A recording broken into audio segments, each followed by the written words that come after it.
פינת ההלכה בנושא מאוד אקטואלי, שזה 4 פרשיות שתקנו חז"ל לקרוא בחודש אדר לפני חודש ניסן. אנחנו נמצאים בשבת הזאת, יחל ראש חודש אדר, א' באדר יחול בשבת הזאת, מלבד פרשת השבוע שזו פרשת תרומה, תקנו חז"ל לקרוא גם כן פרשת שקלים. מה זה פרשת שקלים?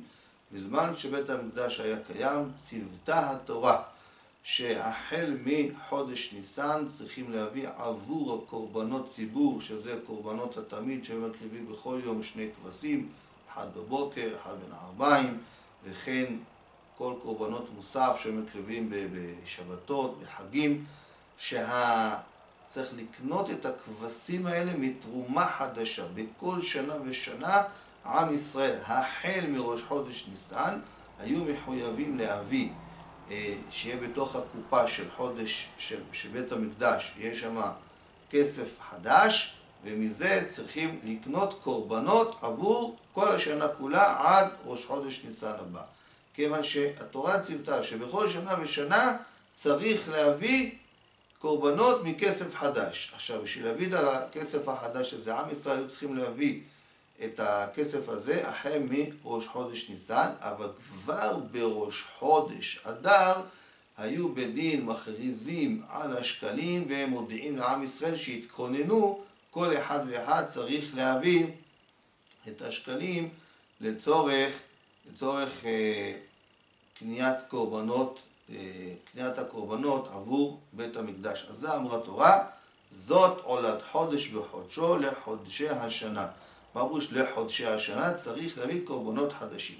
וביות בבית הדין היו מכריזים בציבור על השקלים בראש חודש אדר, אשר על כן אנחנו קוראים בספר תורה פרשת שקלים כדי להזכיר מה שהיה בזמן שבית המקדש היה קיים, ובכך אנחנו בעצם מתפללים על הגאולה שתבוא במהרה, ובית הדין ישמיע את הכרוז שלו לכל עם ישראל להביא את הכסף עבור קורבנות של בית המקדש. לכן תקנו חכמים לקרוא החל מראש חודש אדר את פרשת שקלים בשבת. זה פרשה ראשונה. פרשה שנייה, שזה אומר שבת אחר כך, שבת הבאה, זה חטא באדר. חטא באדר זה יוצא שבת שלפני פורים. שבת שלפני פורים אנחנו תמיד קוראים את פרשת זכור את אשר עשה לך עמלק. למה? אמרו המפרשים, הפסוק אומר, והימים האלה נזכרים ונעשים. כלומר, אנחנו צריכים לזכור את מעשה עמלק, ואחר כך נעשים, אחר כך למחות את עמלק.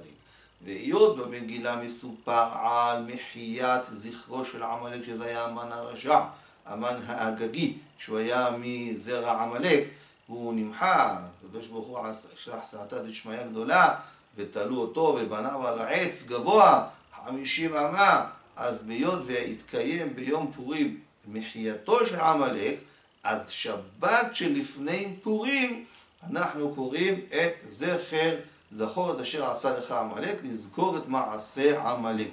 יש אומרים שהקריאה הזאת מן התורה, כך נדעת מרן השולחן ערוך, זה דעת הרבה פוסקים, שזה קריאתה מן התורה. ואשר על כן ביות וקריאת פרשת זכור מן התורה צריך להקשיב היטב לשליח ציבור שקורא. שליח ציבור יקרא אותו בנחת, מילה במילה, כדי שהציבור יקשיבו. צריך להיזהר לא להביא סתם ילדים קטנים שעלולים להפריע באמצע קריאת פרשת זכור, ונכון שהשליח ציבור לפני פרשת זכור יגיד לכל הציבור כולו שהוא מכוון להוציא אותם מידי חובת מצוות זכירת מחיית עמלק, והם יוצאים בזה ידי חובה, כיוון שהדין אומר שהמצוות צריכות כוונה, והיות וזה מצווה מן התורה, צריך כוונה, ולכן נכון ששליח ציבור כך יאמר לפני קריאתה. נשים, יש אומרים שנשים חייבות לשמוע זכירת עמלק, כיוון שזה לא מצוות עשה שהזמן גרמה, בכל עת אפשר לזכור את מחיית עמלק, וזה דעת הרבה מן הפוסקים. ויש אומרים שנשים פטורות. למה? כיוון שהמטרה של הזכירה זה כדי למחות אותו זה בדרך של מלחמה, ואין דרכם של אנשים לצאת למלחמה, אשר על כן נשים פטורות מקריאת, לשמוע פרשת זכור. והיות ויש הרבה פוסקים שסוברים שנשים כן חייבות, אישה שיכולה לכתחילה לבוא לבית כנסת, תבוא עליה ברכה ותבוא לשמוע את פרשת זכור. אישה שלא יכולה, כגון שהיא עסוקה בד בטיפול הילדים, אז היא לא חייבת לבוא לבית כנסת, סומכת על הפוסקים שאומרים שאישה עקרונית לא חייבת, ובפרט שהיא עסוקה בטיפול הילדים, עוסק במצווה, פטור מן המצווה, אז תישאר בביתה, ונכון שתקרא את פרשת זכור מתוך חומש. יש נוהגים שאחרי התפילה מוציאים ספר תורה במיוחד עבור הנשים, וקוראים להם את הפרשת זכור מתוך ספר תורה כהרעיון של המצווה הזה, לא סתם לזכור את מה שעשה לנו עמלק, אלא הרעיון של המצווה זה לקרוא את זה דווקא מתוך ספר תורה. חז"ל למדו שהזכירה הזאת זה על ידי קריאת ספר תורה. לכן מוציאים ספר תורה עבור אנשים, קוראים בזה פרשת זכור אשר עשה לך עמלק, בלא ברכה, כי אין ציבור, כדי לברך צריך שיהיה 10 גברים, ואין 10 גברים, אז קוראים להם זה בלא ברכה. מי שעושה דבר כזה, גם כן יש להם חמש לסמוכו, ויכולים לעשות דבר כזה, פרשת זכור.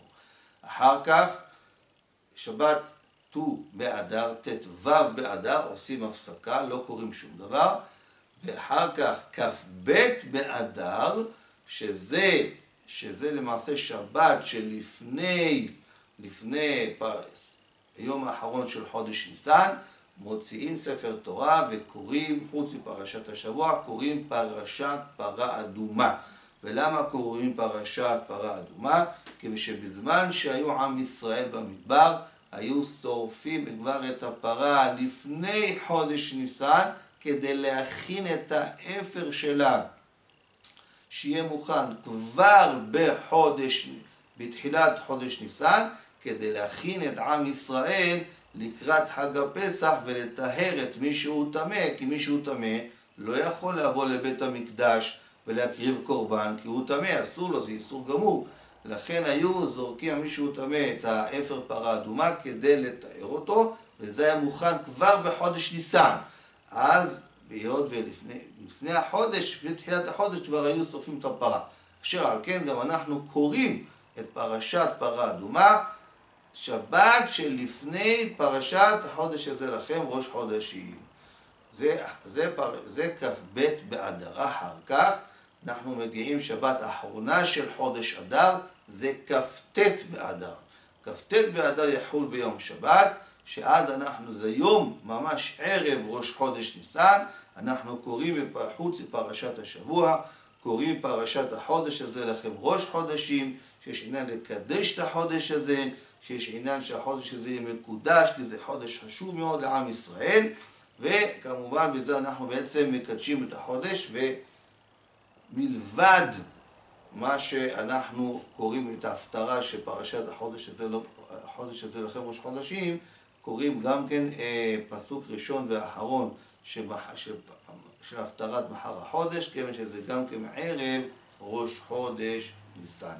אז זה הנושא הזה של 4 פרשיות שחז"ל תיקנו אותם לקרוא בחודש הזה, מפני שהחודש הזה מזלם של עם ישראל עולה מעלה, זה חודש מיוחד במינו. כתוב בפוסקים שמי שיש לו דין עם גוי, שינסה לעכב את זה עד חודש אדר, כיוון שחודש אדר המזל של עם ישראל עולה יותר מן הגויים, שעל כן גם עם ישראל שיש להם שמרחם את המלחמות האלה עם המחבלים המרושעים בעזה, בכל מקום שהוא, אז מי צריך לקרוא מפה לאנשי מערכת הביטחון, למדינאים, לראש הממשלה, שידאגו שבאמת יעשו את הדין הזה שיש להם עם הגויים בחודש אדר, כי שהחודש הזה המזל של עם ישראל עולה, זה שזה מעלה גדולה, שזה זכות גדולה, זה מסוגל להצלחה גדולה ומסוגל גם כן